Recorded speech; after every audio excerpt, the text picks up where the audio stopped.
Welcome in Amsterdam.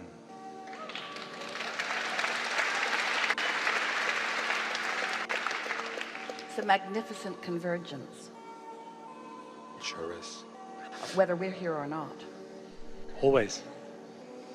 This morning I was pre-paving this workshop, and was under the shower, fresh warm water, and then I was thinking about a bit older movie. It's called The Kid, featuring Bruce Willis, and it's about a PR agent, about 40 years old, and one moment he's meeting his 8-year-old version in his own house, and they have great adventures and great expansion. Later in the movie, they also meet together their future version, and they have great fun together. So I was wondering, how can we meet more consciously our future versions? Well, the first thing that we want to establish together is that what you want to call future is already in the works. And the way you find it is by feeling for it, because that movie, while it was provocative, was so vibrationally inaccurate that to try to replicate it in your own life will just cause you a lot of trouble. So just watch the movie and enjoy it. But when you accept that there is what you want to call future, which we call a now reality that it's already been gathered, and you understand that in order for you to see it and hear it and smell it and taste it and touch it, which is what your question just asked for, in order to do that, you've got to find the vibrational frequency of it until it begins to come into focus, which means you've got to be willing to feel the pleasure of it even before you see it. And that's the thing that is the most difficult for humans, because you are much more accustomed to responding to what you're observing with your physical senses than you are, and here's the key, to what you're observing with your emotions. So by reaching for the pleasure of this moment and this moment and this moment, you tune yourself to this future experience. You call it future, we call it a done deal. You tune yourself to it so that it can begin flowing into your experience. This is a good way of looking at this. So as people in groups like this are watching Esther in her physical body, allowing the consciousness of this collective consciousness of the teachers of Abraham to flow through her, to some who maybe are new to it or reluctant to follow the premise that there is a non-physical source that is feeding information to her that she's translating vibrationally, to some of them this just looks like someone who's pretty sure about what she's talking about, maybe very practiced in her words, who is presenting yet just another opinion that if people are smart, they will just take it or leave it. In other words, it's just yet another opinion of so many oppressing opinions that people are trying to force feed you. In other words, it's just so many words.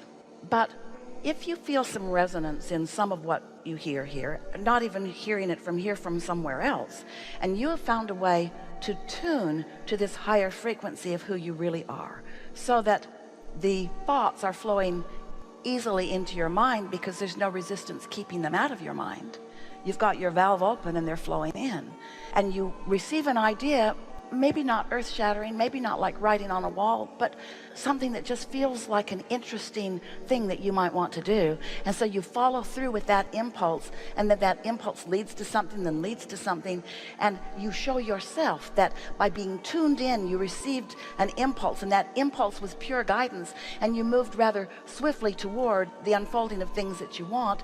Now your own experience has shown you how this universe works. The reason that so many people don't remember or don't know it more efficiently right now is because they don't have control of their own thoughts. And the reason they don't have control of their own thoughts is because they're wanting to do their observing. They're observing of the things they can see and hear and smell and taste and touch, rather than observing what they're feeling.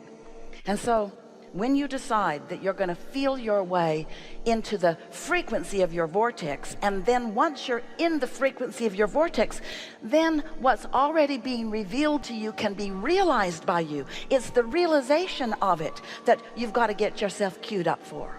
The consciousness is raining down around you. The blessings are raining down all around you. The opportunities are being shown to you constantly. But you know, don't you sometimes find yourself talking to people who aren't listening, your children mostly, conveying something with great specific, and they miss it altogether. They just didn't hear it because they can't hear everything that you're saying because they're not really on your wavelength. Your wavelength is, I have some things I would like to impart to you that would make your life go better, or maybe even make our life go better. I'm looking for cooperative components in this group of people, children or employees or whoever they are.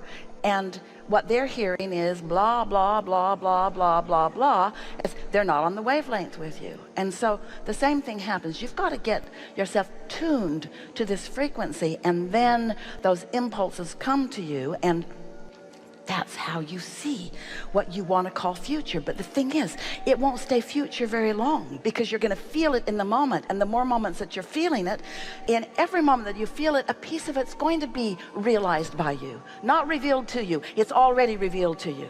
But there's a big difference between it being revealed and you receiving what's being revealed.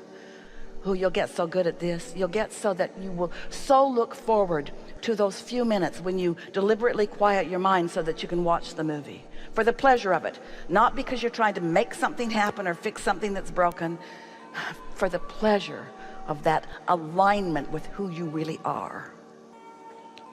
Did we get there, or is there another piece of this? Well, I recognize these impulses more and more. Yeah. Yeah. So, and it's really fun to follow them. It's interesting that sometimes an impulse, you think it leads to A, but then it leads to B or C or D, and those are the most fun.